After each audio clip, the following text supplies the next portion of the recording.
All right, the order he's talking about, the Constitutional Court gave that order earlier this year to save grant payments to millions of beneficiaries in South Africa. That's because a deal with Cash Paymaster Services, that contract was about to lapse. The Court said that contract should be extended just for the sake of grant beneficiaries, but the minister obliged to come up with a new plan by April next year. There needs to be a new mechanism to pay those beneficiaries. Joining us to discuss further is Nomonde Nyembe from the Centre for Applied Legal Studies at Wits University. And of course, you've been assisting the Black Sash that is very worried about the beneficiaries. So let's start with what the President had to say about the Minister, Batabile Dlamini. Well, the fact that the minister the fact is the minister was one of the parties cited in this particular case, but the contract for the payments of social grants is between the South African Social Security Agency and Cash Paymaster Services. SASSA, in terms of the SASSA Act, has the responsibility to ensure that social grants are paid, and does so regardless of who the minister in charge is. So that responsibility remains with the agency. So you don't buy what he's saying, that she needs to be there as the minister specifically? I think that the social grant payment system requires the buy-in and support of the executive, and it doesn't really matter who sits in the chair of the Minister of Social Development. Has Black Sash commented on her performance specifically?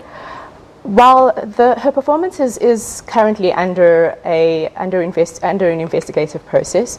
There's a Section 38 inquiry currently on the go. The inquiry is actually going to take place between the 22nd of January and the 26th of January. That's essentially going to answer the question about her knowledge on SASSA's ability to take over the social grant payment system from 2016, because it was supposed to have taken over the system in 2017. So that particular process is ongoing, and a determination of that particular process hasn't been made. Pending. Yeah. All right, so the fact is we need a new plan by April next year. At least it's not February or March that we're talking about this. This is happening now.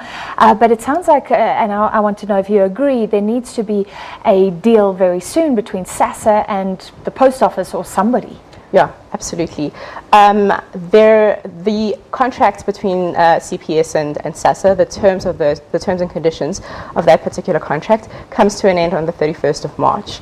So that is about 5 months from now, but we know that January and February aren't going to be really operational months. And in addition to that, we're going to need a period of time to test the new system.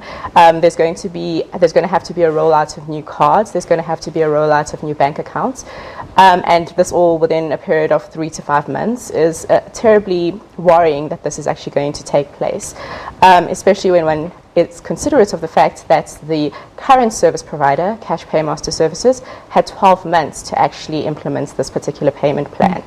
So does it look like government has really prioritized this over the last few months, or does it seem like, again, it's just not at the forefront of people's minds? What is pretty clear at this point is that there have been a whole lot of time deadlines that have been put in place by SASSA that have been missed. There were a lot of, even by the Court, I think. Yes. So there were responsibilities that SASSA had to report to the Constitutional Court, and there was a panel of experts that was appointed by the court to report on SASSA's report to the court, to enable the court to be able to assess SASSA's performance. And SASSA has not given this particular panel of experts the information they've needed to be able to do what they need to do, thus tying their hands to actually hold SASSA accountable. In addition to that, there have also been missed deadlines in relation to the post office and their contracting.